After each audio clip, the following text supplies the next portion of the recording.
Welcome to Love in the Love Boat, where we break down episodes of one of the greatest romantic comedy drama television series of all time. I'm Istvan, Chicagoland's beloved children's musician and TV fanatic. And I'm Michelle, pop culture enthusiast. So come aboard, we're expecting you to join us for another edition of Love in the Love Boat. Welcome, you guys. We are officially back on board. Hello, Michelle. How are you feeling? Feeling good. How are you? I'm feeling grand. Now, Michelle. Yes. Were you prepared for the length of this episode? No, I didn't realize it was 2 hours until it was like the plot wasn't advancing fast enough, and then I looked at how long it was, and I was like, holy cow. I had the feeling of like when you were a kid and you knew an episode wasn't about to end in time and it was going to be a to be continued, and you're like, oh no. And I was just like, this is perfect timing, because again, you guys, we're so sorry. So much was happening. I was doing back-to-back shows in all the crazy conditions that I find myself in. Michelle got sick, and so we could not devote ourselves to this episode, but we are here 100%. And that's the thing. I did not want to say anything bad about the episode because I think it's kind of awesome that they did this, you know? Yeah, I think it was cool. I mean, I guess it was like a 2-hour special on TV. Do you think that like the show just probably like did really well, right? Like the ratings probably were high, right? Yeah, I guess they were just doing like a treat for everybody or something. And it was, because that was the thing. In the beginning, I guess I didn't even notice, or I noticed it, but I didn't really understand the significance of the fact that we have 4 storylines. This is also the first time they showed the actors' faces in the portholes instead of just their names. Oh, wow. Which we all have come to know and love. Yeah, so this is a major episode. This really was something special. So let me read the 4 storylines that we have.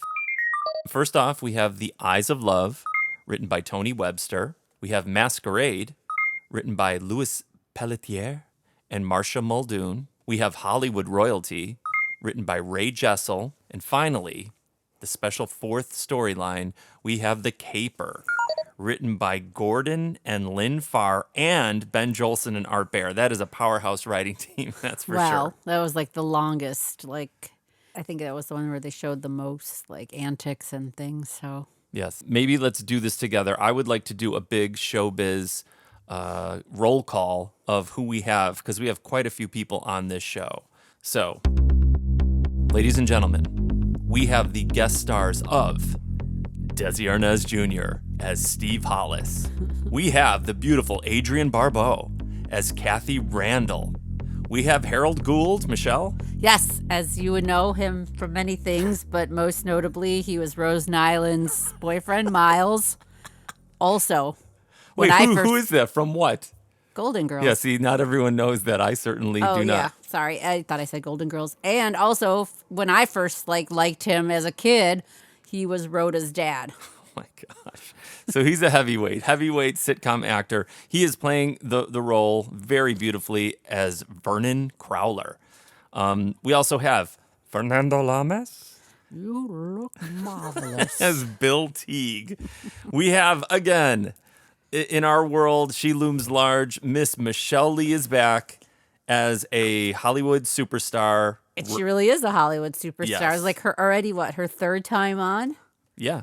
And she's playing Roz Rogers. That's such a great Hollywood name. We also have Juliet Mills playing the slighted wife, Barbara Danver. And as you know, she's Haley Mills' sister. I did not know that at all. She is. I don't know who Haley Mills is, actually. She's like a Disney actress. She's in the movie Parent Trap, where she played twins. Nice. And Juliet Mills is married to Matthew Caulfield, who Grease 2 fans would know as Michael. And then the controversy there, that's not even a controversy, but there's literally like a 20-year age difference between the two of them. So good for her. All right, now, we have Mr. Dan Rowan from Laugh-In as Alan Danver.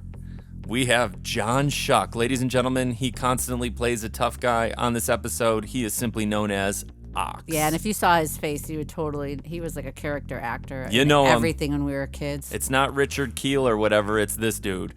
We also have R.I.P. He just passed away at the age of 98. Larry 99, Storch, 99. I read, yeah. He plays the role of Elwood Riggs. It was strange that this episode came up with him not too long after he died. Yeah, it's weird. It's a conspiracy. Something's up. We know someone's responsible for this. It is the chemtrails. We also have Karen Valentine, very, very lovely, as Taffy Martino, my favorite name of all these people. She had that cool taffy necklace on She the did. whole time. And finally, we have the least known, in my opinion, Miss Stephanie Zimbalist, who was spectacular, quite honestly, on this as Jenny, the blind woman. And she really did play this great. She was awesome, but she was the person I didn't really immediately recognize. No.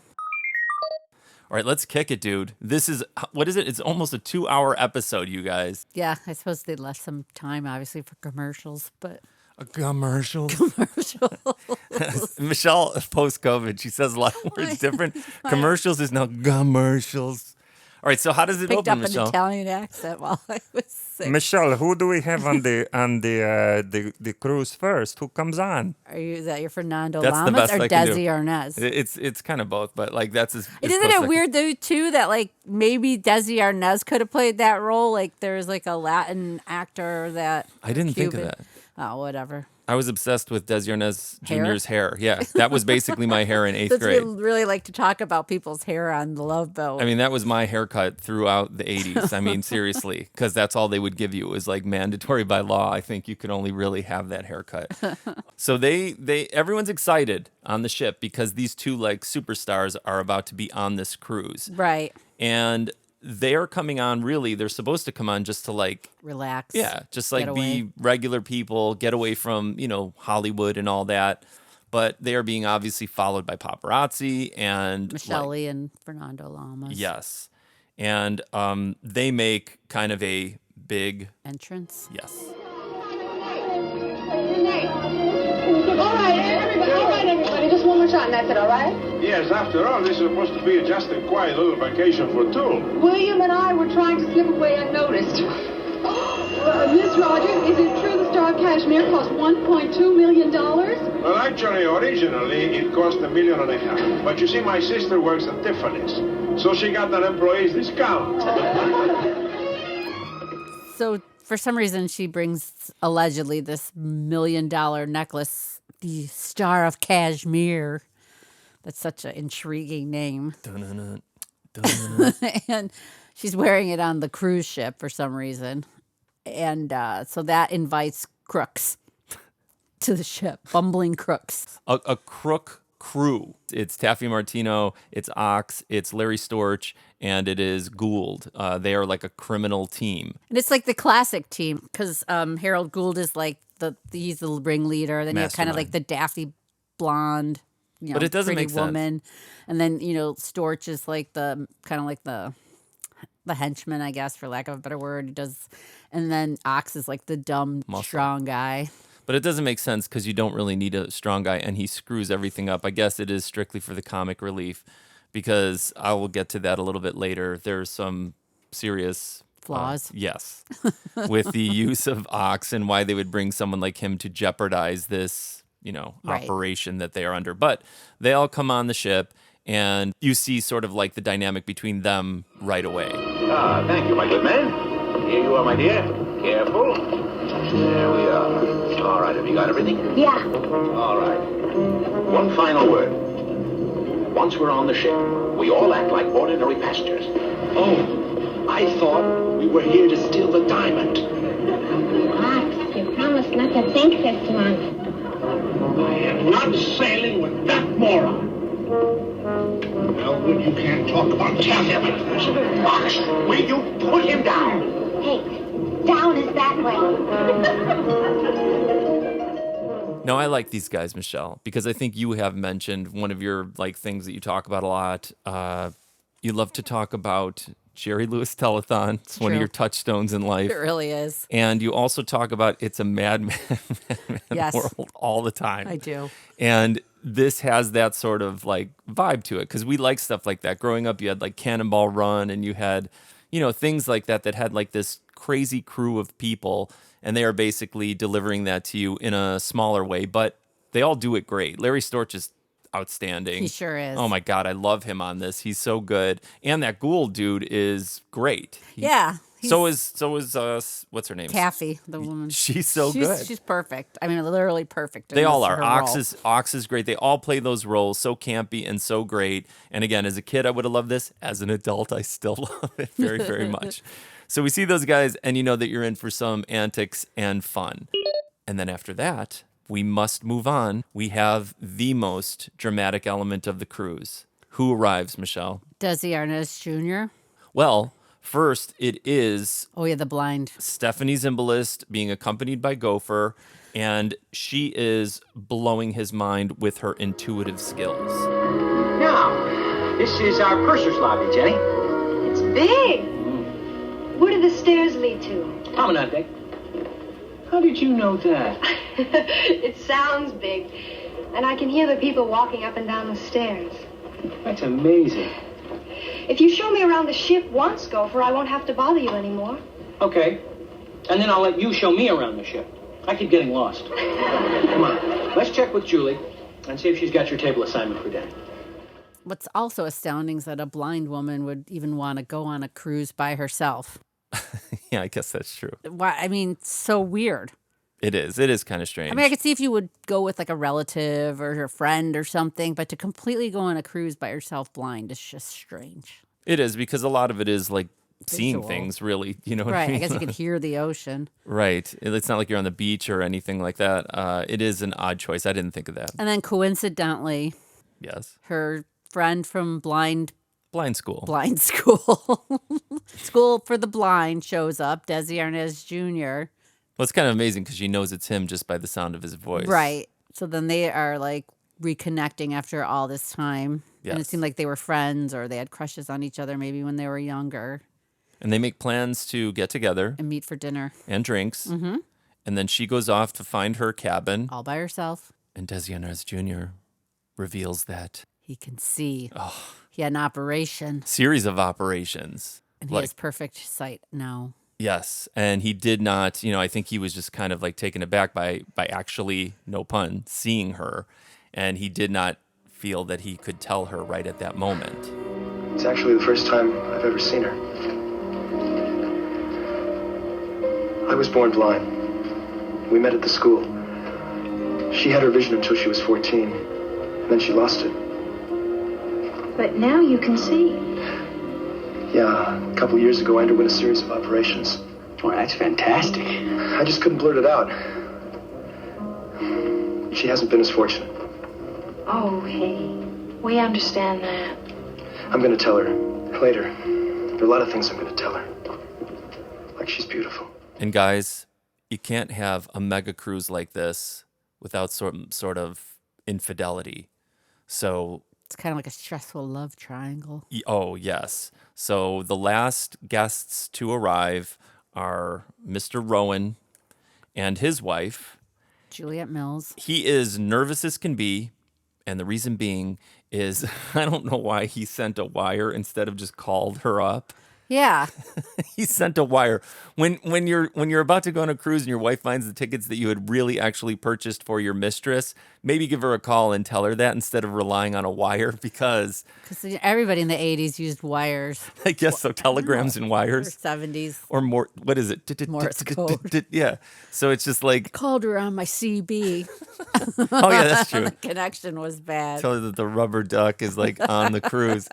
But it's like he's freaking out because he's very nervous because the wife is on the cruise. Because she found the tickets and thought they were a surprise for him and her to go on the cruise. Yeah, and Adrienne Barbeau shows up and he's like, "What are you doing here? I sent the wire." And then she's just like, "I'm going on this cruise." Yeah. Darling, I'm sorry I'm late. Kathy, what are you doing here?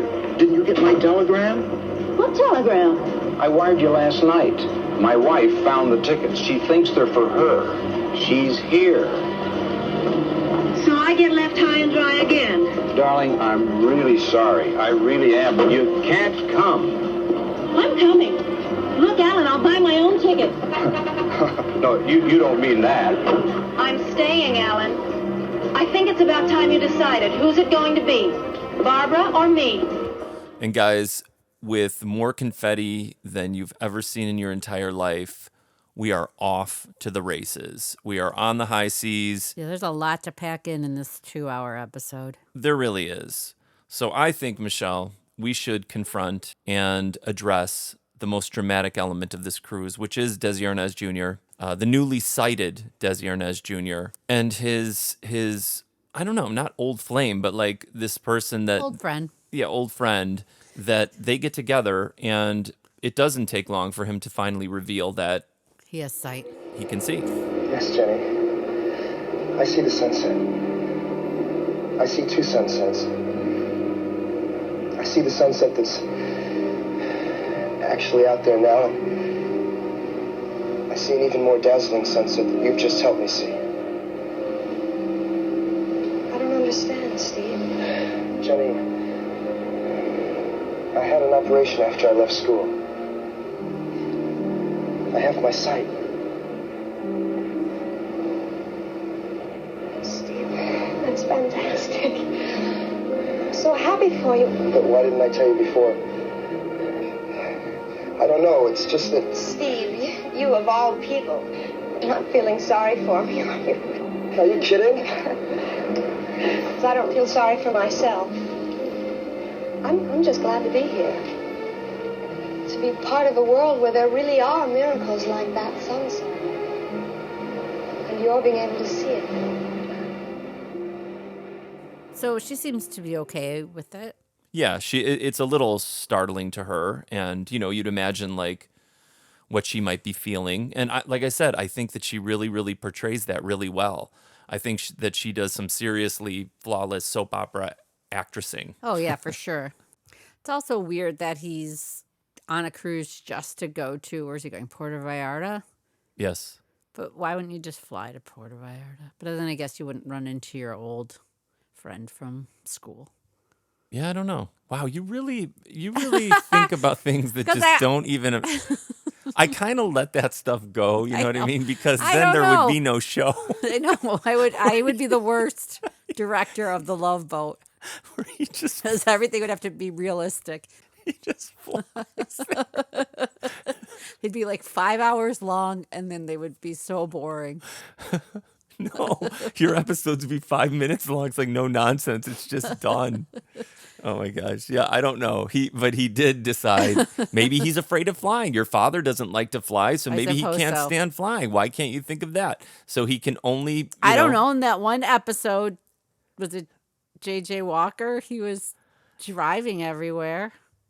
Yeah, I don't know. I don't know how you keep up with this ship. And all the while, the thing that's happening is he is realizing the feelings that he has for her. Right. This is what's complicating things because, well, I don't want to get to that too soon. But this is part of it. Not only this big reveal in his life, but that he is now finding that he is falling in love with her, or that maybe he always was in love with her. Maybe. Guys, I've already said why I love the Love Boat. They never leave you on too many heavy things for too long. And right after this revelation, we head to the Crooks. And they are in the midst of their quote-unquote Plan A. And the weird thing is, Plan A relies heavily on the dumbest member of the crew, Right. Ox. Like, they have him, was he dressed as like a waiter or as like a... And they have him go into the room somehow and to lay the bugs into the room. Yeah, he's putting microphones in the room, but screwing it up, as you would imagine. Dropping it in the toilet. Yeah. So then you hear the toilet. Larry Storch hears the toilet. Right. But they do finally get this established, and it leads to... Oh, wait, but first, you know what they do? It's kind of strange. They put the bug in there, but then later, the actor couple make their way to the fake safe door on the ship that I liked. The $6 Million Man safe door that you have to pretend is like really heavy, but in reality, it's made out of like plastic. And they put this jewel in their little safety deposit box that does not have a lock on it. Now, will you please put this in the vault? Yes, sir. Will you come this way, please? Oh. They're putting it in the vault now. They're putting it in the vault. Excellent. Excellent.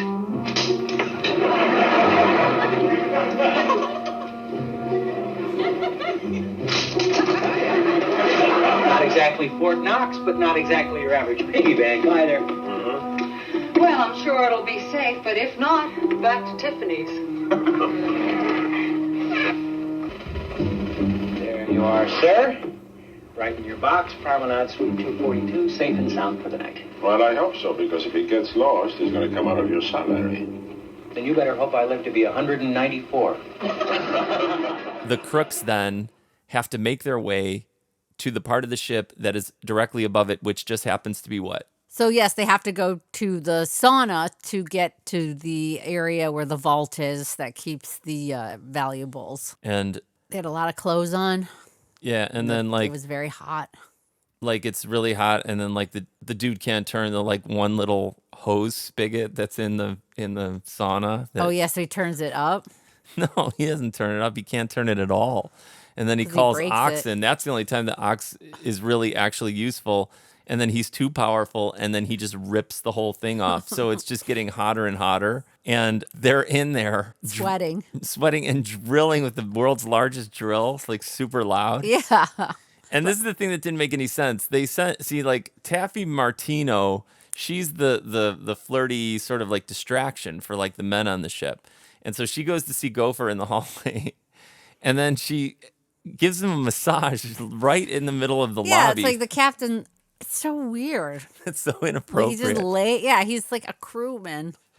She told him to lay on his and on gives his tummy. him a massage in the middle of the lobby. Yeah, and then she gets sick of doing that. And then after that, she's like, "Do you like to dance?" So then they start dancing in the hallway too, or in the lobby area, which makes no sense. No, there's no music. Wouldn't you seduce him for real and take him to a room or something like that? Yeah. I mean, that's the way that it would really but actually it wouldn't be work. Weird and funny if you weren't giving a massage in the middle of the cruise ship. I guess that's true. So then these guys are in the sauna full on, drilling away.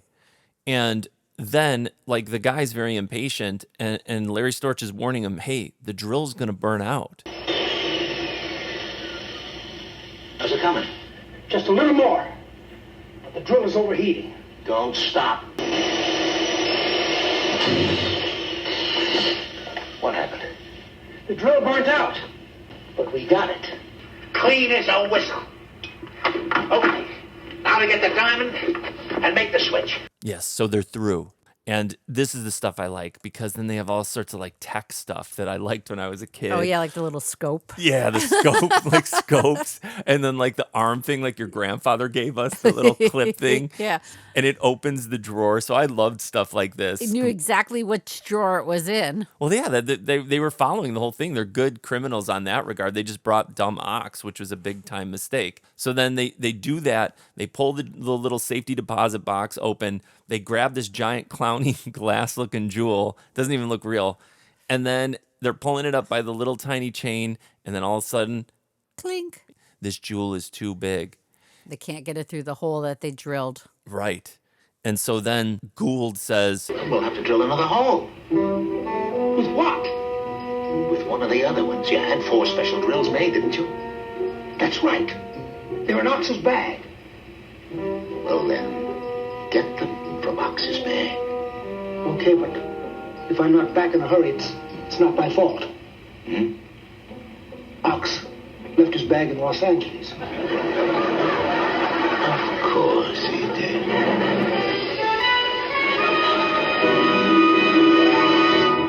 So plan A was foiled, and they move on to plan B, which is one of my favorite things of all time. But before we get to plan B... And meanwhile, Michelle Lee and Fernando Lamas he's like a director, I guess, and she's the actress, and they're talking about a film that he wants to do. Well, he was an actor too, I think. I think it's just like he was an actor. Maybe he's older, and now... He's directing. Trying to get into directing and things like that, I believe. Yeah, that's true. I think they make something where he's in it and he's going to direct it.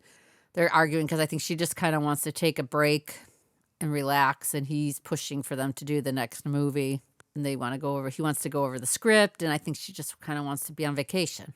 Yeah, and they have, Michelle Lee's great, and he was really great too, though, I thought. Was. And they're having like sort of like, it's kind of cool because they're showing like that they are of Hollywood, and they are of like another sort of like class of people in a way, because they have a lot of money, they have fame, they have all these different things, but they are trying to show like how they're having sort of typical problems that couples would have. Right. But they do it in kind of a fairly funny way. Oh, William, do we have to do this picture? Listen, love, we owe it to our art. We owe it to our public. We owe it to our industry. And trust me, we owe it to our jeweler. Well, if I'm going to do it, we'll just have to rewrite the opening scene. No, it's very powerful. Now just visualize it. Huh? We open with a big close-up of you as an old hag. Then we cut to me, a young, handsome cavalry officer riding a white stallion. I fight a few battles, have a few love affairs, a couple of soliloquies, and then back to you. Big close-up of your hand, your fingers, tapping nervously as you think about me. Then a tight angle of your ear as you listen to me galloping away into the sunset. Huh? And then a close-up of my foot as I kick you in the rear. Please, dear, don't be of a close mind. Oh, Bill. Look, why don't we just, let's leave it to the director, okay? That's good thinking. Who is the director? Well, funny you should ask. Not you. And why not? I think I have a pretty good idea where to put a camera. I have one suggestion. So this in a way I think is really cool because you're thinking of this as just sort of like a trivial thing, but they have like this really interesting through line in this story really that you only find out until the very end, which I think this long episode there were a couple crazy moments where it was like filmed haphazardly, it seemed, in the bar and during a little bit later. But as far as like their storyline, it kind of connects everything ultimately at the end, which is actually kind of really cool. True. You know, but you go from this marital issue to another marital problem. The couple who he double booked his wife and mistress on a cruise ship. It's going to happen. Yeah, sure. Turns out that the wife is some kind of textile designer, and so is the mistress somehow. Like he was the lawyer in her divorce, Adrienne Barbeau's divorce. That's how they met. Do you mean Coquette Casuals? Yeah. Oh, yes, I did not catch the name. And Wild Weaves? Yes. So they both have that in common. So the women are bonding and forming this friendship.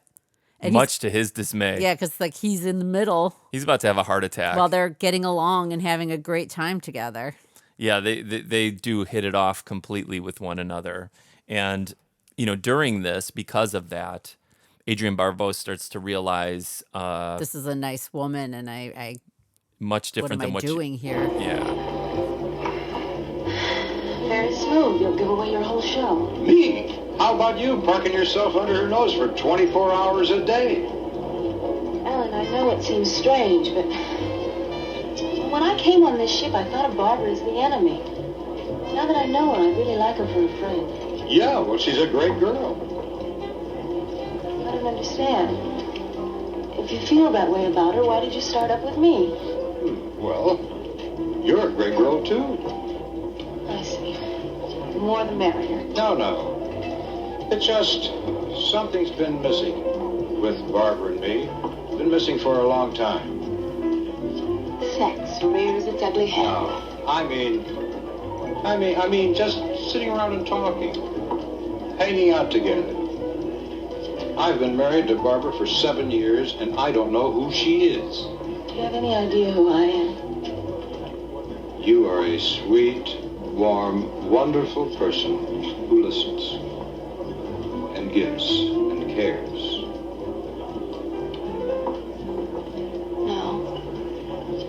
I'm your ex-mistress. So now that she's broken up with him or ended the affair because she is enjoying the company of his wife, it's now he's losing his mistress. Yeah, he has a whole other set of problems that he wasn't even prepared for. Right. Now comes probably one of the greatest parts of this episode. What is that, Michelle? Where Harold Gould, they want to get into the vault. They're just going to go to the vault themselves. So Harold Gould disguises himself as Captain Stubing. Well, that's the thing, you guys. He's in the bathroom, and they're all deciding, you know, like what's going to happen. He has not revealed to the crew that this is what Plan B is. And so he's in the bathroom, and he's like, prepare to see my genius. And then he steps out of the bathroom. It's totally... It's the most lifelike disguise I've ever seen. You know what, it man? almost looks as if Gavin MacLeod was playing It's so Harold awesome Gould dressed as Gavin MacLeod. that he's playing another guy playing him. It's just, honestly, it kind of freaks me out. Like, it kind of twists my brain around seriously because Gavin MacLeod plays it so seriously that he's this guy. And it's so fun that the disguise is so accurate because it looks exactly like Gavin MacLeod. Ox is completely confused by the whole thing. Correct. I'm confused by Oh my the God, whole thing. it's so awesome. And then this is wherein the trope of all time, laryngitis, comes into play because he can maybe make the disguise, but he can't necessarily replicate his voice. And he goes down to have Gopher open the safe, and because he's saying that he has something else that he needs to put in there. Right. And this gets tense. I had to turn it off at this point because it was so tense. Because he goes down there, and then here, to prove that it's him, he did something that was actually pretty funny. All right, here we go. All right, boss. Good luck. Thanks.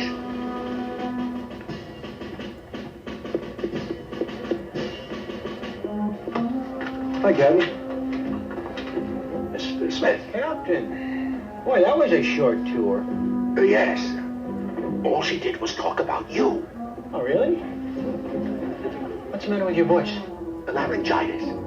Just got it. Well, it's kind of nice, sir. Makes you sound like Robert Redford. With laryngitis. Look, a passenger asked me to put this in the vault for her. Will you open it for me, please?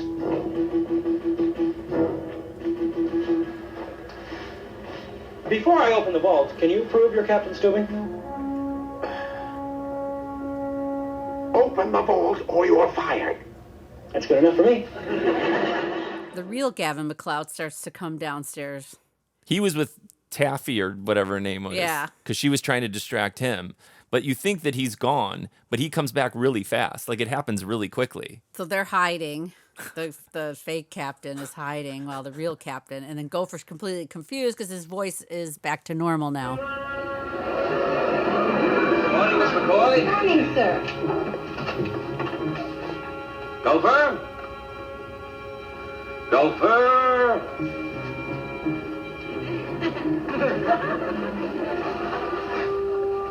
Weren't you just behind me? What do you mean, just behind you? I finally got rid of Miss Martino. I told her I was going up to the bridge. Lord, how I hate those guided tours. Hey, your voice is better. Better than what? Well, I mean, your laryngitis. It's gone. I never had laryngitis. Not even as a kid? Mr. Smith, what is going on? Well, sir, excuse me, I'm a little confused. Didn't you just ask me to open the vault so you could put a jewelry box in it? No. Now, sir, you asked me to come in here and open the vault. And you were talking like this. I was talking like that. No, like this. There can be only one explanation. Gopher, you're working too hard. There's got to be another explanation. At some point, though, Gavin MacLeod or Captain Stubing catch a glimpse of Harold Gould, so he starts to follow him. Because he like sneaks out the door when they go into the safe, and then he's on the elevator just trying to play it off, and he catches a glimpse of him with his striking blue eyes. Right. He sees him, and he's completely like startled and confused, and then he makes chase after him, like by foot up the stairs to try and find him, and sees him again. And then he thinks that, like, I don't know what he thought. What did he think? Like, that he was losing his mind? Or... Yeah. So the crew all gets together for a high-powered meeting on, like, the deck of the ship. So it's, like, super windy. Because Gavin MacLeod kind of figures out that somebody's trying to steal this diamond. Yeah, he's smart. He's a good captain. Of course he is. I tell you, it's frightening to look up and see your own face like that. Of course, it's more frightening for some of us than others, sir. Now, why would someone pretend they're me? Maybe they wanted to yell at me. Well, sir, we are having a masquerade party tomorrow night. My guess is somebody's trying out their costume. Yeah, some people don't care how crazy they look at those things. No, it's more than that. You know something, sir? I knew something was fishy when you came down to the vault and had laryngitis, and then a second later you didn't. The vault. That's it.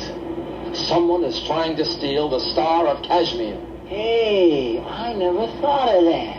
That's why I'm the captain. I want security tightened around that vault. Nobody gets in without a darn good reason. Right. I want a guard placed on Miss Rogers' door. Right. I want all of you to keep your ears open in case we can get a line on that thief. Right. And whenever Miss Rogers wears that necklace, I want somebody on top of her. Right. Just don't let the passengers know what's happening. I don't want to tip the thief that we're on to. Right. I found this part to be really funny, and I literally laughed out loud with all the insults going around. And They were very good. so anyway, now they're all wise to this. Yeah, that was another cool thing because they were doing it with humor, but they were really like, it was making a turn of like, it was very Fantasy Island, this part. But this was like a shift to where now everybody had to be on alert and really keep their eye on this jewel. But they didn't want to alert the passengers. They didn't want to freak anybody out. Yeah, you wouldn't want to call the authorities. Yeah, I don't know. Maybe You're just you going to don't. handle it yourself. There has to be some kind of security on a cruise ship, wouldn't there? Doc. That's why you put him in front of the door. Like he's out there just kind of like hanging out. Well, and then so then they go through the plan, and then captain's like, don't say anything, and then immediately, Gopher tells the criminals what's going on. Yeah, he spills the beans Like to the that criminals. gave me so much anxiety. They couldn't believe that he just did that right away. Well, because he's like in love with Taffy Martino, so it's So like they immediately know what's up. that's why you bring Taffy Martino. It disarms you. It disarms a man. He's You still like didn't have to tell them what was going on. no, you do. You have to. You have to tell them, and he The did. captain said, "Don't tell anybody." He did.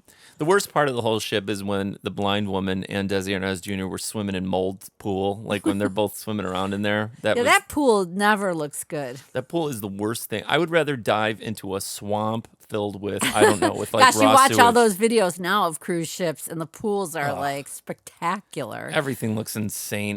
Have we been invited yet to be on a cruise? Pacific Princess. I can't believe that we have not been invited yet to do this I'm show looking at live you. on a cruise. We're part of something like that, like, I don't know, like a comedy cruise or something like that. Hey, at some point, this has got to happen. Maybe for the finale, episode 24. Live broadcast. Yes, Christmas cruise. I'll swim in a mold pool. I don't care. Yeah, that pool is not, and they use it all the time. Well, speaking of them swimming in a mold pool, shortly after this, he's getting sad because he has to get off and where are they in Puerto Vallarta? Puerto Vallarta. Because she says it like that, Puerto Vallarta. And she's very smart. And because she has lost one sense, everything else is super heightened on her because she knows everything. And she realizes that he's leaving because why? To meet somebody else. Another woman. His fiance. And that's true. And he says, I'm engaged. Jenny, I love you. Now there's a coincidence. But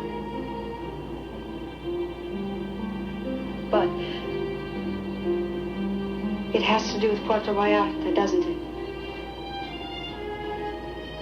You're seeing a girl there. I'm engaged to her. That was before this happened. Steve, this never happened. Jenny. Let me walk into my own walls.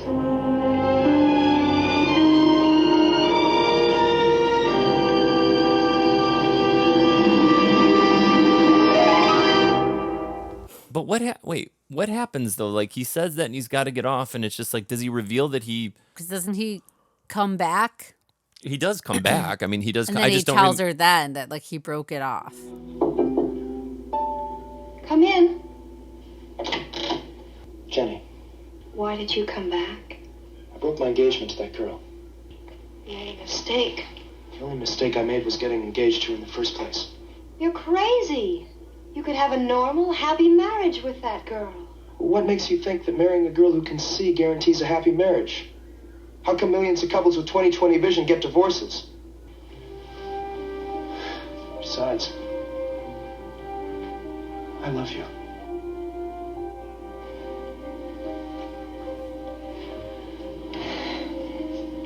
I don't love you.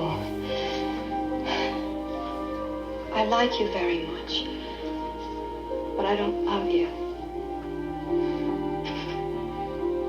If I believed that, do you think I would have come back here? I know you love me. It couldn't work, Steve. Now, goodbye. Jenny. Goodbye, Steve.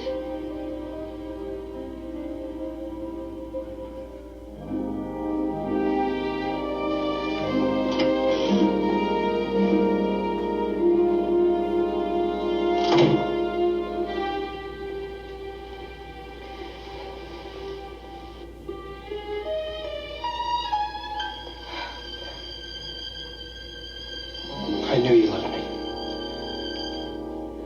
That's a cheap trick. Marry me. No. You just think I need you more than that other girl needs you. You want to take care of me. You want to make me stop walking into walls. Is that what you really think? Yes. Then to hell with you. What do I have to do to prove that I love you? Go blind again? Yeah, so Steve comes back. And then he pulled that smooth move where like he Cheap shut trick. the door. Yeah, man. She kept saying cheap trick. That's right. It was pretty good though. It was pretty sweet to watch that just to He see if pretends she's to leave, but doesn't leave. Yeah, to see if she sobs or not to prove that she really does love him. But it's like she really is like going through a lot of traumatic stuff, thinking that, you know, this is wrong because he's just feeling sorry for her. Right, because she's And- still blind. Yeah. So this one it's intense. And again, I thought that this one was a very good storyline. I think the way that they Yeah. were handling this with this sort of like problem, two people seeing each other again after a long time, the complication of he has already, this poor other woman that he just calls the other girl. He doesn't even mention her by name. That poor girl is back in Puerto Vallarta crying her eyes out. Missing that head of hair. Yeah. Yeah. But it's like the way that they were drawing this story out was actually, I thought, really very good. And again, this woman's acting was excellent. But you know what? I can't handle too much of that type of thing. No, we gotta get because to the comedy. that's exactly right. I'm emotionally like sort of like, you know, juvenile. And I need the comedy. I need Larry Storch and some, you know, like boxer shorts. I need something quick. No, isn't this now the part where they're going to go into the room? This is He and ridiculous. Ox. This is so dumb because, again, my favorite thing still people crawling through vents. Okay, so they're crawling through vents, but did you know they were wearing all black? Don't gloss over But- people in vents. Cool. Gigantic vents that fit two Two full-grown people? men. I guess right, on and a they don't ship. fall through. No, they're not too heavy. What about Legionnaire's disease? That's how it goes, through the vents. You can catch Legionnaire's disease. Oh, I on a didn't know cruise that. ship. Wow. Yeah, so A, it's wide enough for both of them to fit in. B, they're all in black. Why? I don't know. But not only are they all in black, but their shirts are tucked in with belts, and they almost have like dress shoes on. So they're like nicely dressed criminals in black. I didn't notice any No? of that. No, So like, why do they have to be dressed in black? I don't know. I think black staves off Legionnaire's disease, if I'm not mistaken. But at the same time, the thing that I couldn't You're get just over. crawling through a vent. So what was it? Hang matter on. What you're wearing? So they open the giant vent really loudly because Ox is an imbecile. Michelle Lee and what's his name? Lorenzo Lamas? What's his name? Fernando Lamas. Oh, because he had just had the talk at the bar. With, Oh, yeah, I forgot about that. He gives great advice. Hang on, we got to go back. Go back to the bar. Isaac's hooking up these two men with drinks because they're both having wife issues. Rowan. Yes. Sam Rowan. And Fernando Lamas gives very good advice to the man. You know, for a big star, you're not a bad guy. Yeah, you go downstairs and tell my wife that. Got wife problems of my own. Oh? That brunette I saw you with last night? No, she's my mistress. The blonde is my wife. They're both on board? And they say Hollywood people are wild, huh? Not my idea. I'm just a simple guy trying to make both ends not meet. Look, I don't want to give you any advice, but I've had my share of women. From what I've read, you've had everybody's share. Maybe so. But you know, at this stage in my life, I've learned something. If you're lucky enough to find someone who loves you, who'll stick by you for more than a night here, a weekend there, try your best to work it out. That's pretty good advice. Yes, it is. And I'm going to follow it. See you around, huh? And then after that, he decides to take his own advice. that's right. And he goes back. Michelle Lee is completely in a bathtub, in a gross bathtub on this ship. Bubble bath in a cruise ship. In that gross ship that you can only imagine how disgusting and germ-filled that thing is beyond the mold pool. And she's got all bubbles on her. And he comes in, and then they kind of have like this nice little reconciliation because he brings the rose back that the other woman left on the table. And then he's like, may I join you? In a tiny tub. Tiny tub, like he's got to squeeze where it squeaks real loud. And he slides. He is small. I guess. But then they're laughing like they're playing in a pool together. Like you can overhear them like they're just laughing like they're having the greatest time. And then they're crawling through the vent, the criminals. In their dress criminal wear. Yeah, and they're in their confirmation clothes to like steal this jewel. But the thing that I couldn't get over is why would the old guy drop That's Ox what I was down. wondering too. Ox probably weighs twice what he does, and he's an idiot. Why wouldn't the strong guy hold the smart guy to go into the room to steal the jewel? Or, you know what? Who wrote this one? Hang on. Larry Storch could have gone down and done it quicker. He's Gordon little. and Lynn Farr, Ben Jolson and Art Bear, how dare you? Because that, even for comedic purposes, it makes no sense whatsoever. They could have had like Ox screw it up by like dropping him on the floor. But he did it so easily, lowered him down and pulled him back up. Not easily. He had some trouble. That's why he hit the floor, because he couldn't. And then when he pulled him up, it was like he had strength of like the Hulk or something like that. But the fact that he let the dumb guy down when the dumb guy's stronger, it didn't make any sense whatsoever. And of course he goes to grab the Star of Kashmir. And he drops both of them. Ugh. So then he doesn't know, because they're going to replace it with a fake one and take the real one. How'd they make a perfect replica of the Star of Kashmir, too? Who's always doing in that those for like you? shows, like it was always like in the newspaper. This is my any only... kind of like Heart to Heart or any of those shows. Anytime there was like a fancy jewel coming to town, it was always pictured in the paper. Hey, you know what this one lacked, this episode, now that I'm thinking of it? Where there's laser beams. You know what I mean? Yeah, I guess the safe should have had laser beams. Laser beams, and then you have to like have special glasses, and then you walk through the laser beams. That was another famous thing all the time. I always loved when somebody was trying to walk through the laser beams. They didn't have that on this one. But this was the only part I did not like about the cruise. I give them a lot of leeway, obviously. Everyone knows that about me. I am very forgiving when it comes to the Love Boat. But this I found unacceptable. So he drops the thing on the floor. They're back in the room thinking they've got it. Ox comes back. It can cut glass. I like the way he said that. Like all proud. Look how it shines. Look how it sparkles. Here in my hand, friends, a bauble that will make 4 people's lives secure. A ruby has fire, an emerald has depth, but a diamond outshines them all. Pure, brilliant, hard. Hard enough to cut glass. Watch as I put my signature to the end of a perfect crime.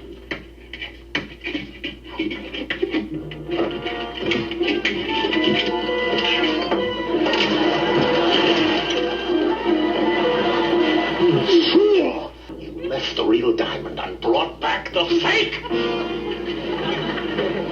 Maybe you used the wrong mirror. People like you that give crime a bad name. And I liked when it like dramatically crumbled in his hand, and then they show the close-up of his hand, and it's all crumbled, and he's so furious. It's so great. That was so awesome. And so they realize that Plan C now, we are on Plan C, if you're keeping track, has been a failure as well. Plan D will take place during Julie's masquerade party. Oh, that's right. Why was there a masquerade party, though? I don't get it. That was They always just... have a themed something, you know, whether it's a hoedown or... Okay. But prior to the masquerade party, Juliet Mills and Adrienne Barbeau are talking on the ship, and she needs... Was it a lighter for her It cigarette? was a cigarette. She had a cigarette in her hand. Everyone's smoking back then, so yeah, she needed to be... starts taking things out of her purse to look for a lighter, and a photo comes out. Juliet Mills picks up the photo. And She's lucky it wasn't a more racy Polaroid. She had a Polaroid just like in her purse that like she like puts out on the table, and then the woman grabs for it, and it was what? Adrienne Barbeau and her husband on a cruise or somewhere, Hawaii, because Juliet was too busy to go.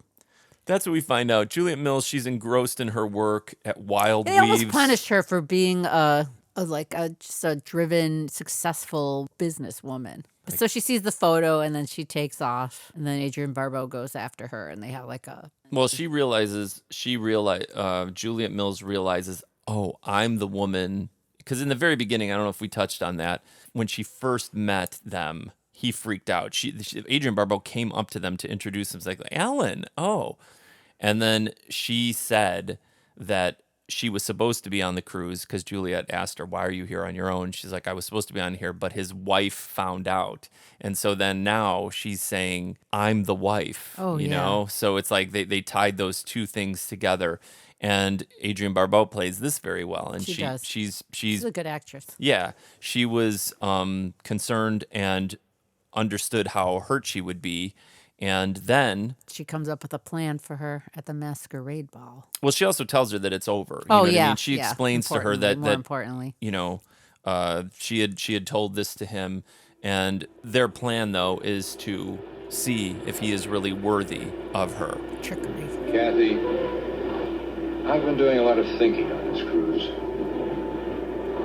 I don't want to hurt you. You're a wonderful girl, but I think I love Barbara. I know I love Barbara. I couldn't stand to lose her. She's my wife, and she's my life. I'm sorry, but it is over with us. No, I'm serious. I mean, I knew there were things wrong with the marriage, but I should have talked it over with Barbara. I guess I was scared she wouldn't listen. So I never gave her the chance. I mean, how's she supposed to know what I need if I never tell her? I'm doing it again. Things I'm telling you, I should be telling her. You are. Barb. Yeah. It is you. Yep. Then you, know about everything. Yes, Alan. Barbara, I've been such a jerk. Yes. And so have I. And dressing up like this was crazy, but at least I finally got to know you. Barbara, can you ever forgive me? Let me tell you in mine.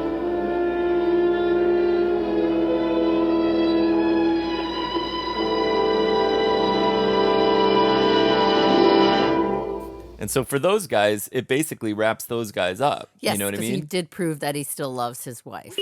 Yeah, and then Desi Arnaz Jr. and Stephanie. So then they're talking, and she overheard Fernando Lamas.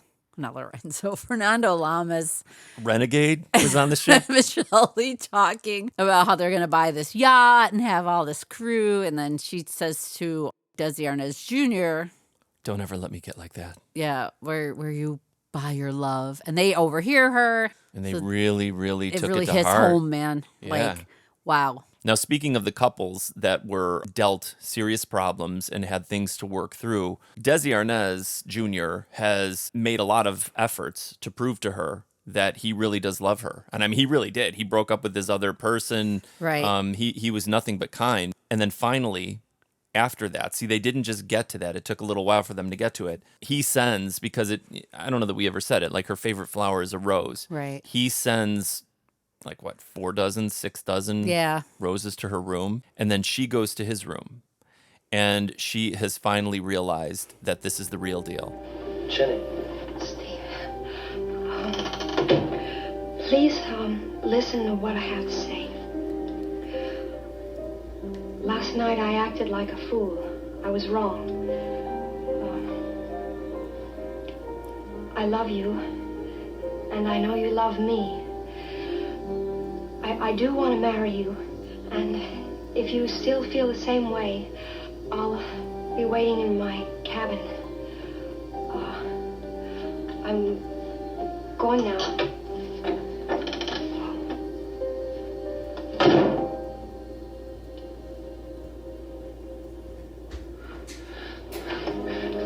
crazy. How come that cheap trick didn't work for me?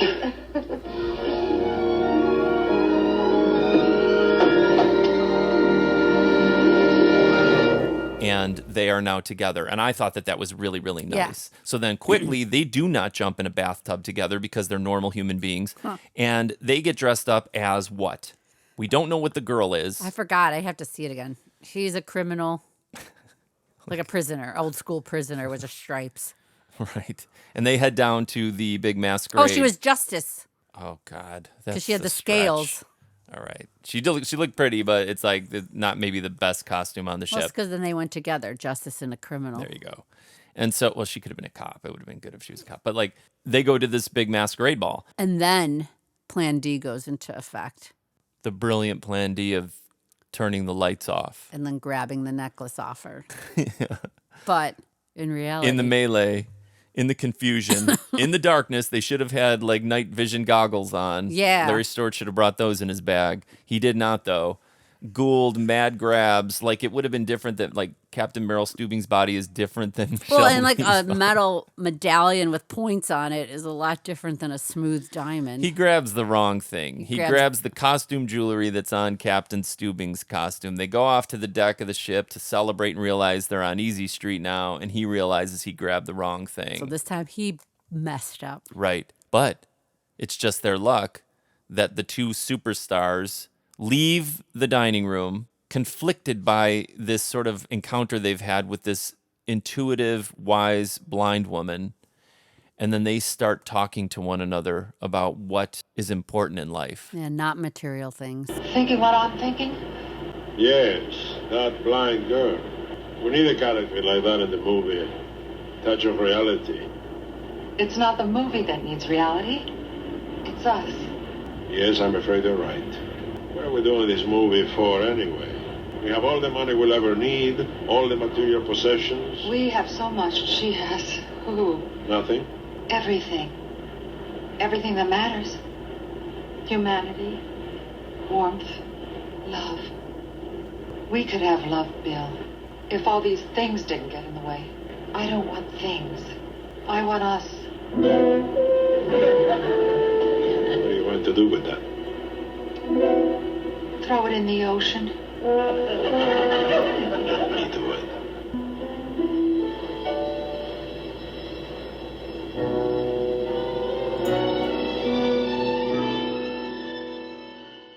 Well, so she throws the necklace into the ocean, and the criminals are just so upset.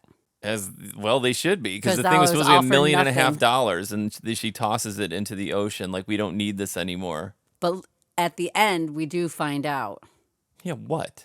it's a fake. See, that doesn't make any sense though, because like they're saying we don't need this anymore, and it's supposed to be dramatic that they're throwing it into the ocean. It's so what's symbolic. All right. See, that's what I didn't Well, understand. she wouldn't really throw. I mean, it's like you're upset because you're like, oh my God, she threw this $1 million. But then it makes sense that she threw it into the ocean because you wouldn't throw $1 million necklace into the ocean. So there never was a real necklace on the ship. No, she left it in the vault in their bank, as they explained, and that was just costume jewelry. But they are going to auction off the necklace. Well, it was wonderful having you aboard. Thank you. And I didn't mind losing my shirt to save your jewel. Oh, the diamond? We threw that overboard. What? It was a fake. The real one is in the vault in our bank. Couldn't take a chance of having it stolen. Oh, I don't blame you. If I owned a rock like that, I'd hold on to it with both hands. I used to think that too, but holding on to it really doesn't give you that much happiness. It's a bigger kick to let it go. That's right. We're donating it to charity. I understand there is a school for the blind that does wonderful work. Well, goodbye, Julie. Captain. Bye. Goodbye. Hope to see you again. Goodbye, Captain. Bye. See you in the movies. Bye. Bye. You know, those two really are stars.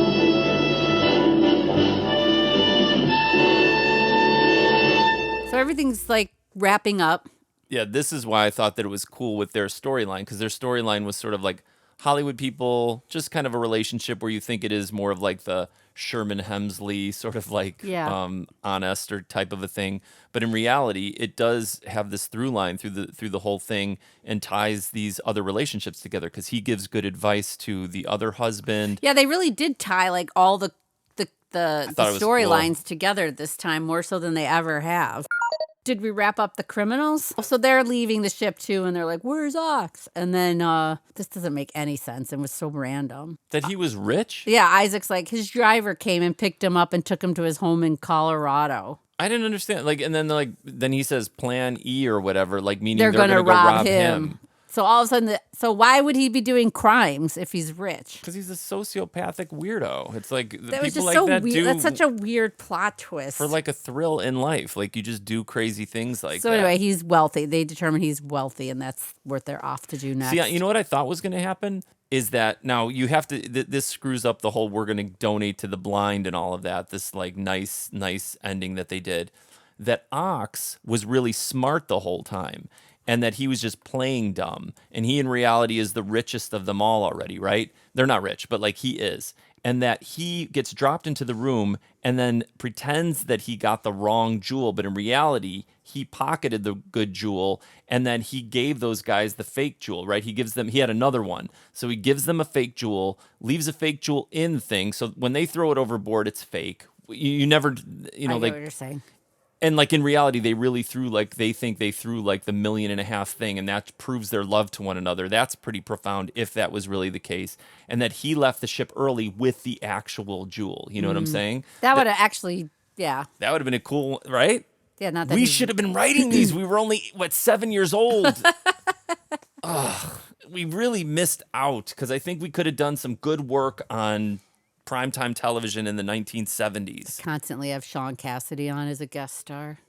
You're always pushing for Sean Or David He's on. Cassidy. Well, they had people come on over and over David again. or Sean Cassidy. You could have 7-year-old at a meeting demanding that. That would have been awesome.